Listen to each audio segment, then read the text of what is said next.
Hi friends, காலையில் எங்கேயாவது வெளியில் போய் சாப்பிடலாம் அப்படின்னு சொல்லிட்டு நானும் என் ஃப்ரெண்ட்ஸும் கிளம்பிட்டோம். இப்போ நாங்கள் போகிற இடத்துல 2 இட்லி, 1 முட்டாப்பம், 1 சாதா அப்பம் வாங்கினாவே 45 ருபீஸ் தான் ஆகுது. ஒரு ஆளுக்கு 45 ருபீஸ் சாப்பிட்டு நாங்கள் ரிட்டர்ன் வர போகிறோம்.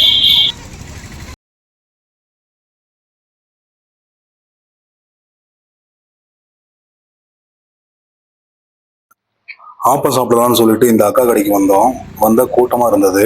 மார்னிங் எப்போவுமே கூட்டமாக இருக்கும். சரி, கை கழுவிட்டு நாங்களும் உள்ளே போனோம். உள்ளே போகும்போது பார்த்தீங்கன்னா எங்கள் ஃப்ரெண்டு ஆல்ரெடி இட்லி வாங்கிட்டாரு. சுட சுட இட்லி இறக்கிட்டு இருந்தாங்க, ஊற்றிட்டும் இருந்தாங்க.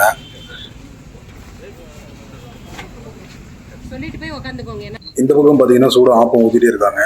இது முட்டை ஆப்பம். முட்டை போட்டுட்டு அது மேலே பொடி போடுவாங்க, அதுதான் இங்கே ஸ்பெஷலு. நல்லா காரமாகவும் இருக்கும்.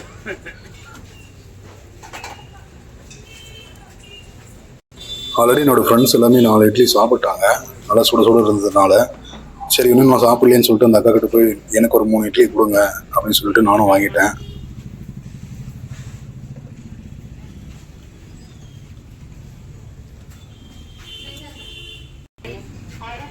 இங்கே கொஞ்சம் முட்டாப்போ கொஞ்சம் வெயிட் பண்ணி வாங்குற மாதிரி தான் இருக்கும்.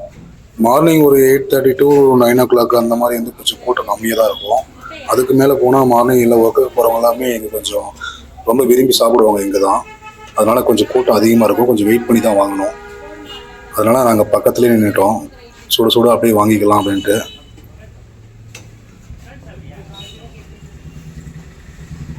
ஒரு வழியாக நானும் வெயிட் பண்ணி முட்டாப்பம் வாங்கிட்டு அதோட கெட்டி சட்னி வச்சு சாப்பிட்டா நல்லாயிருக்கும்.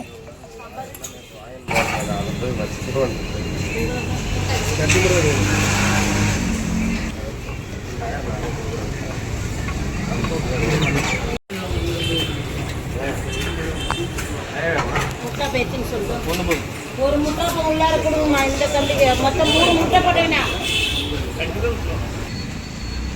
ஒரு வழியாக ஃபைனலுக்கு வந்தாச்சு. என் ஃப்ரெண்டு பார்த்தீங்கன்னா ஃபுல் ஃபைல் வாங்கிட்டாரு. இன்னொரு ஃப்ரெண்டு ஆஃப் ஃபைல் வாங்கினாங்க. எனக்கு போதும் அப்படின்னு சொல்லிட்டு நான் ஹேண்ட் வாஷ் பண்ணிட்டேன். இந்த கடை எங்கே லொக்கேட் ஆகிருக்குன்னா தர்மபுரி வேல்பள்ளி பக்கத்தில் லக்ஷ்மி தேட்டர் போகிற வழி, அங்கே தாங்க இந்த கடை லொக்கேட் ஆகிருக்கு. ஒரு டைம் நீங்களும் வந்து ட்ரை பண்ணி பாருங்கள். ஃபுட்டெல்லாம் நல்லாயிருக்கும்.